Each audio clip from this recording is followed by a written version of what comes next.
Okay, y'all, I had to come back and do this in a part 2 section, honey, because my phone had died or whatever. So y'all gotta just bear with me now. So this is part 2 of my insecure low-key thankful episode 3. Okay, so anyway, like I was saying, so Issa was telling her brother, you know, they're sitting at the Mexican restaurant or whatever for their Thanksgiving, honey. They're sitting at the Mexican restaurant, and she was just like, you know, her brother asked her, like, you know, because she had just told him that she seen Lawrence and his new girlfriend. She was like, he looked happy. You know, I said, oh, she's being very mature about this. So her brother was like, well, what happened? What did you do? And she was just like, I spoke, got my food, and kept it moving. And then, you know, he was just like, basically like, damn, you good, because that would have activated my whole petty. So she was like, I'm not going to act like it didn't bother me. She was like, I'd be lying if I said it don't bother me at all. You know, she said, I feel like, she said some real shit. And again, this show always captivates what people really do feel, but are ashamed to admit. So like, for instance, she said, you know, I feel like he's different with her. You know, she was like, for example, they're out to lunch and I'm pretty sure he was going to be paying. He wasn't like that with me. She was like, I didn't get that. She was like, you know, I was the one always paying. And see, that's another thing about being up close and personal with someone that, you know, that's why I said I couldn't be friends with Cardona. It's not nothing against her, but I couldn't be friends with her. There's just too much awkwardness. It's too much. Because as a woman, you're going to compare. Like, I'm sorry, you're going to fucking compare. I don't care how happy you want to say that you are for him or whatever the case, you're going to compare. Like, damn, it's because you was with him for 5 years. So you're going to compare like, damn, okay, he doing this for her. He doing that for her. It's too much. It's too much. I couldn't do it. So anyway, she was like, I feel like, you know, she's reaping the benefits of when he was with me. I know so many women that feel like that. In fact, that's actually the reason why some women hold on to some men. The men that they have to groom and get him, you know, kind of to be who they want him to be. Some of them, that's why they don't leave them. Like, they want to stay because they don't, like, if they don't want another woman to reap those benefits. You know, no. So, I mean, I get it. So she was like, I know I probably shouldn't feel like this. And her brother was like, you got a right to feel however you need to feel. That was a real ass conversation. You know, it was, because her brother was right. So anyway, Molly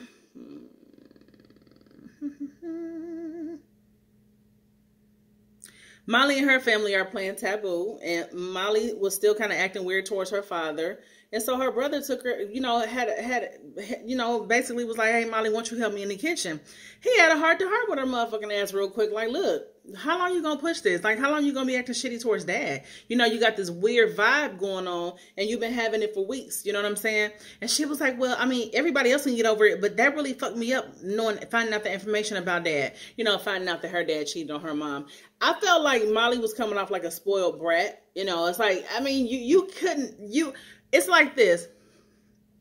This is why I'm so glad that I was brought up in a house where my mom didn't try to portray this perfect image, you know, because one thing I believe, and I'm not a parent, but one thing I believe is this.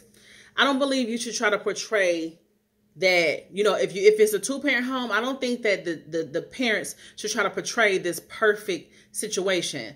I believe sometimes, you know, the children should see y'all conflict a little bit. Now, it shouldn't be nothing crazy like y'all fighting each other, no shit like that. But they should see a little bit of disagreements and conflict and you know, things that happen. I mean, I think sometimes parents mess up when they hide things from children. And so your children get this image of you like Molly had of her parents. She thought they were perfect. Me personally, I think that was kind of naive of her to think that your parents could be together all these years and they never had no shit. Like, and that's just for anybody. You can't think that somebody been together for 20 and 30 years and they ain't been through no infidelity or at some point or something. They've gone through something. So I think it was kind of naive of Molly to think that, but I understand too.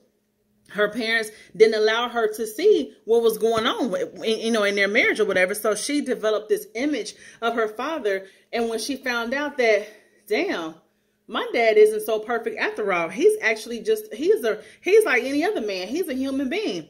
That fucked her up. And it made her lose confidence in her father. But I feel like that can be prevented if parents would just kind of be honest. Now, I know some parents live by the creed, especially old school parents, live by the creed of, a child should stay in a child's place and they shouldn't know what's going on in grown-up business. But the reality is sometimes they find out through other people, just like Molly found out through her aunt, her messy-ass aunt at the barbecue. So some things I feel as a parent, like my mom always told me, there were things that she wanted to tell us from her mouth. So therefore it wouldn't come from nobody else. You know what I mean? Anything that we needed to know or whatever. And so, because stuff like that will happen. So, and that way you don't grow up with this false image thinking your parents are just so perfect and just like, no. Then you be fucked up like Molly, devastated when you find out.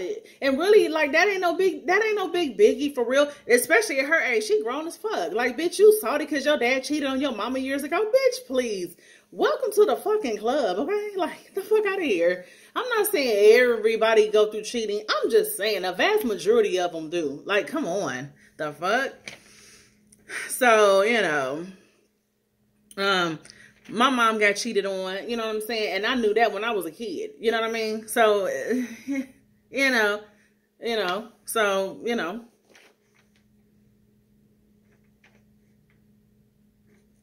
So, anyway. Okay, so, like I said, her brother told her, like, you need to let it go. You know what I'm saying? You focusing on the negative. We all passed it. He made a mistake. Yes, he did. Okay, but now we're over it. We're over it. You know what I'm saying? He made a mistake. Now we're over it. So, you know what I'm saying?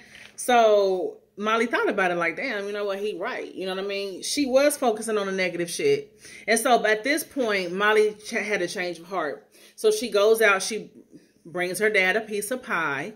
And I think that was her way of showing him, like, hey, look, it is what it is. I ain't mad no more. Then Issa's text came in. And Issa was just like, can we meet up and can we talk another day?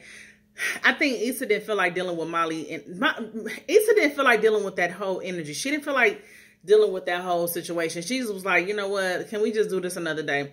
And at that point, like I said, Molly done forgave her father. And she's feeling a different vibe, too. She's like, it's cool, girl. It's cool. So I like the fact that Molly was sitting there with her family and stuff, and they were having, after they had dinner, they were playing games and stuff. That's my ideal Thanksgiving anyway. Like, Thanksgiving is my favorite holiday, mainly probably because it's usually around my birthday. My birthday is either on Thanksgiving sometimes, or the day before, or the day after, but it's always in the same week of Thanksgiving. Which this past year, it actually was a whole week before Thanksgiving, which was a little different because normally, like I said, it's either in the same week, a couple days before, a couple days after, day before, day after, or the day of. So, but anyway, Thanksgiving is my favorite holiday, and I love to have, like, just this nice dinner, and then everybody play games and stuff like that. I love that. I love it. But anyway, so they were doing that, just having family time and stuff. And then, Molly was joking with her brother. That's what me and my brother do. We pass little insults to each other and shit like that. But so I talked about Lawrence and Cordona, whatever. And Issa dropped her brother off, and that's when she texted Molly and was like, can we do it another time? And okay, so Lawrence is sitting there on the couch. He at the house, he on the couch. He's all into that show, Finding LaToya, okay? Lawrence been all into that damn show. Finding LaToya, what the fuck? So, Lawrence is into the show. So, he looks on his Instagram or his social media or whatever. And he sees, Kelly's live or whatever, Tiffany's live, from their Thanksgivings. Then he gets to Issa's live where she was with her brother at the Mexican restaurant. And, they were just acting silly, having a good time. And he hit he put the laughing emoji. And you know what? See, remember on the last episode when he told Issa, like, when she called him and she was trying to have small talk, when she was like, does Cordona know that we met up? Should I mention it? Should I not? He was like, nah, it's cool. It ain't that serious. She don't need to know. And then Issa started trying to make small talk with him. And then he was like, okay, we can get off the phone now. I bet you now he gonna stay on the phone with her if she try to make small talk. Because I think at this point, I think I think he still like Cordona, but I think the fact that he realized they're not on the same page, I think that was a bit of a turnoff for him. And I think that made him feel like, okay, back to the drawing board. Like, I think at first Lawrence was excited about possibly moving on in a new relationship with a new woman. And, you know, he thinking that she's on the same page as him, but kind of naive a little bit. You know, you got to understand this woman is freshly divorced. She ain't looking to get with nobody no time soon. But some people do come fresh out of a divorce and they jump right back into something. But she's not doing that. So I think for him, it's like, you know what? I could still be cool with Issa. This shit ain't going nowhere for real, for real. This girl ain't on the same page as me. So it's like, whatever. So, but yeah, y'all, that was it pretty much. He sent the little laughing emoji or whatever. And how about they had the nerve to play that song by Maya, honey, right when it was going off. It's after midnight and she's on your phone, saying come over 'cause she's all alone. Tell me what is it that she wants? Tell me what is it that she needs? Did she hear about the brand new Benz that you just bought for me? Girl, that's the case of the ex, honey. They will play that, okay? But yeah, so that was pretty much it, y'all. I thought that was a good episode. There were a lot of, like I said, real moments in there. Like I like the interaction between, you know, Molly and her brothers or whatever. I like the interaction between Issa and her brother, you know. This show is very authentic. I love it. I love it. So, all right, y'all.